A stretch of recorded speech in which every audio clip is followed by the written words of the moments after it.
Lena Danielson talba inuuniaqtoq Edmonton mi, Alberta mi. Unipkaarniaqtoq huliptaaq inuuniautiminik aallageeni nunagni, nunallaani luptaaqsuliu. Ubanga Robert Kuptana tamaptamut nakuyaamik takunnaaritsi. I was born there. That's what my birth certificate says. On the 2nd of January 1932. And when I was 2 years old, by then we were living in Paulatak. My parents were Peter Hirona and Nanny Kunnana. We were living in Paulatak, and my dad had TB and a broken back, and I got mauled by a dog, so we were both sent to the hospital in Aklavik. And how long did you stay there? I was 13 when I left. I went home to Coppermine. That's where my mother and my stepfather were supposed to be, and they weren't. So the Catholic mission took me to Fort Ray, where I spent a year. And then I went back to Coppermine in July, and my parents still weren't in Coppermine. They were by then in Reed Island. So the Anglican minister by the name of Webster, he kind of took care of me and made sure that I got home to my parents in Reed Island. Now we're into, I'm 14, and I met my mom for the first time since I was 2, and I met my stepfather. And life was very different from what I knew. But I was a very, very curious or interested in everything that went on, so nothing bothered me too much. I just couldn't speak the language. They spoke Inuit and I spoke English. And they lived in a tent. And this was in September that I went there, and it was cold by then. And there was a lot of things I didn't understand. And by October, it's now frozen because we're in the Arctic coast. And we left for the lakes to go fishing. And I really enjoyed that. I liked the fishing. It was cold though. I wasn't used to, to that kind of cold, but I survived it. So for about a month and a half, we stayed and fished and got a lot of fish for the winter. Then we went back to Reed Island. And that was the first time I met this man by the name of Johnny Norberg, who was going to be my first husband. He asked my parents if he could marry me, and there was a few others that asked my parents if they could marry me, and I didn't know it at the time, but that's how things were done. Your parents picked the best man they thought would be good for you.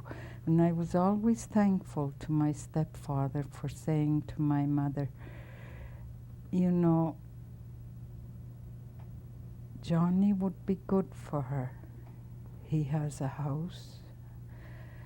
He has all the food that she's used to eating.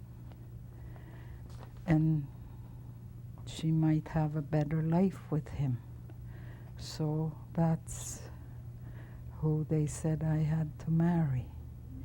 How old were you when you married John? 14. I was only home 6 months. And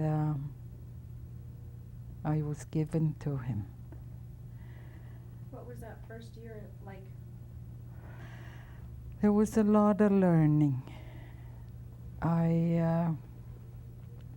He liked nice clothes, and I wasn't that good a sewer, but I learned fast. And I have to tell you about when I tried to make bread for the first time. In those days, we used yeast that were cakes, little square cakes, and you had to soak them, and then the dough had to rise overnight. But if the yeast cake was no good, then the bread didn't work. So the next day, I'm hoping that the bread turns out okay, and it was about 3 inches high.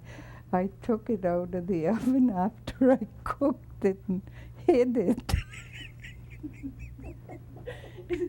Is that why they call it fast rising yeast today? Because back then you had to wait overnight? Yeah. What we have today, I would have given anything to have then. Now I can make bread like nothing. But that was my first try. Believe me, I didn't make that same mistake again. So you had to learn how to cook and how to sew on your own? Pretty much. I knew how to cook. In school, we were taught a little bit about cooking and cleaning in the kitchen. And Johnny had food that I was used to. You know, we had a lot of canned vegetables, canned fruit. There was nothing much fresh in those days. We had to order our food 2 years, for 2 years at a time, in case the boats didn't make it the next year. So we always had 2 years' supply of food. We'd get some eggs, but we'd have to freeze them so they wouldn't spoil. Same with our potatoes and onions. That way they never spoiled. And then you'd thaw them out in water and then cook them. Is that Udifanyamayagut Lena Danielson unipkanganun.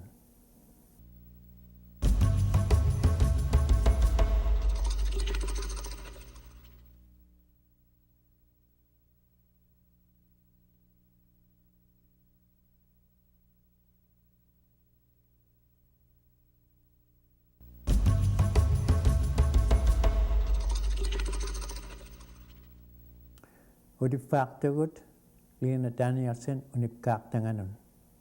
I learned that when I lived with Johnny.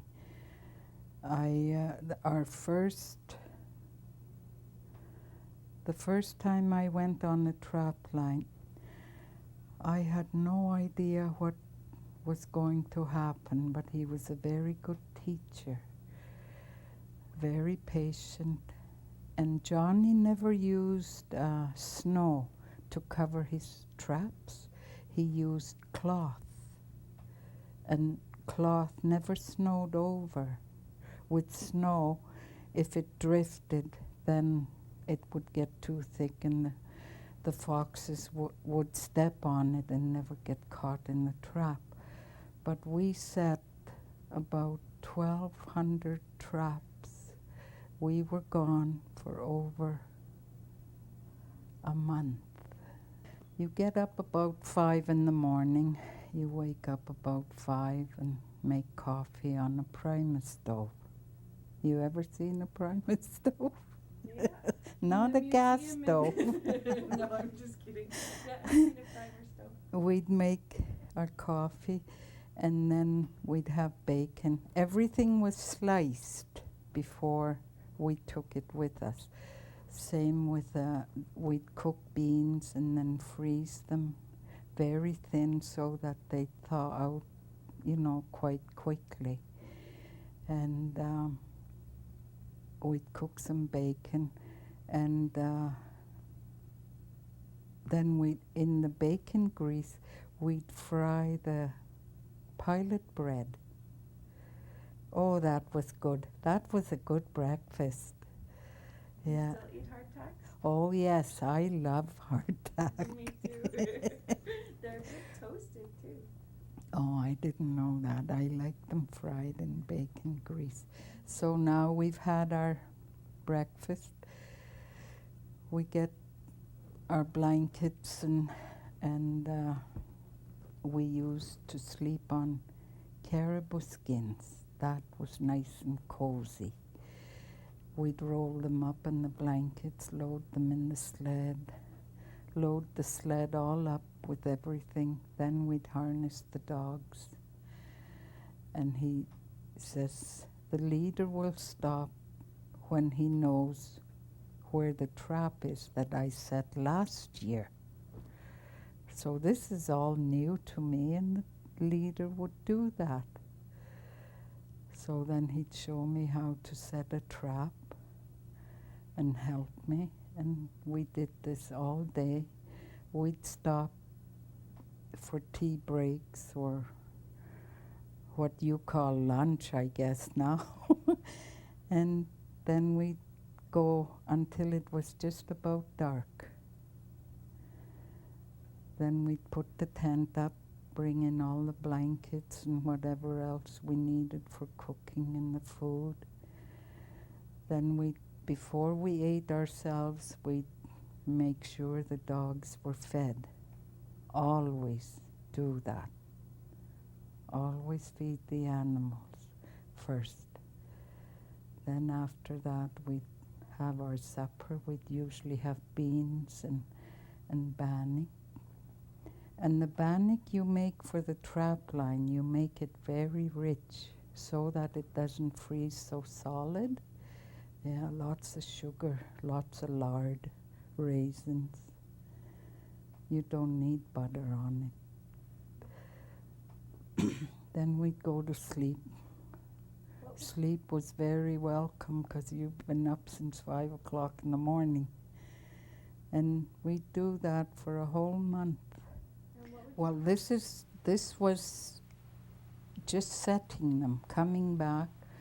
Now we'd find an animal in our traps. Usually they were frozen. So we'd put them on the sled. If they were alive, they used to hit them on the nose to knock them out, right about there. And then we'd take them out of the trap, fix the trap again, and just keep going. And if any of the foxes stayed thawed out enough, we'd skin them that evening so that it would lessen the load on the sled. We had 15 dogs. The odd number being 2 by 2 and the leader 1. You know, I've forgotten that. It just amazed me that we could set 1,200 traps. But I enjoyed it. It was a learning experience for me. This was my life now, so why grumble about it? It was something that I liked learning, and Johnny spoke English, so, you know, we had good conversations till we fell asleep. And he taught me a lot. He was a very good teacher. He was a very intelligent man for what little schooling he was allowed to have. Udifanyamayagut Lena Danielson unikanganon.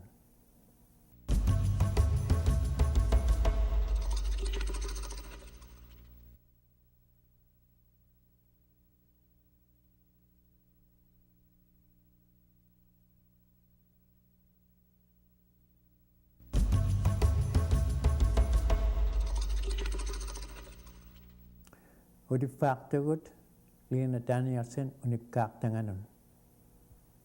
Only go to grade 4, and I went to grade 5. That's all we were allowed in those days. If you were native, they didn't feel that you needed any more than that. How long were you and Johnny married? 23 years. And in the summer, he'd go on the boats. He worked for the Hudson's Bay Company, and that he really enjoyed.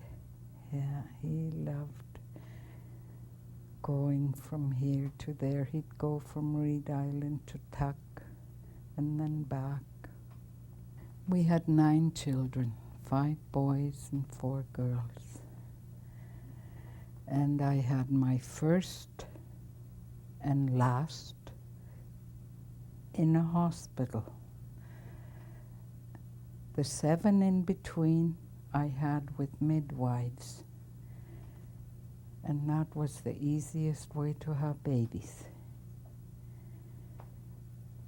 The hospital, they have stirrups. That's for cowboys.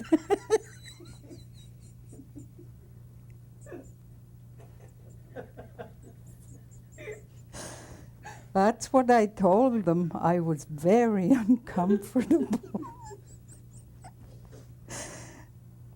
That's what I tried to explain to one of the nurses. I had the 4 boys. I had the first one in Yellowknife in the hospital, and then I had 4 boys in Reed Island.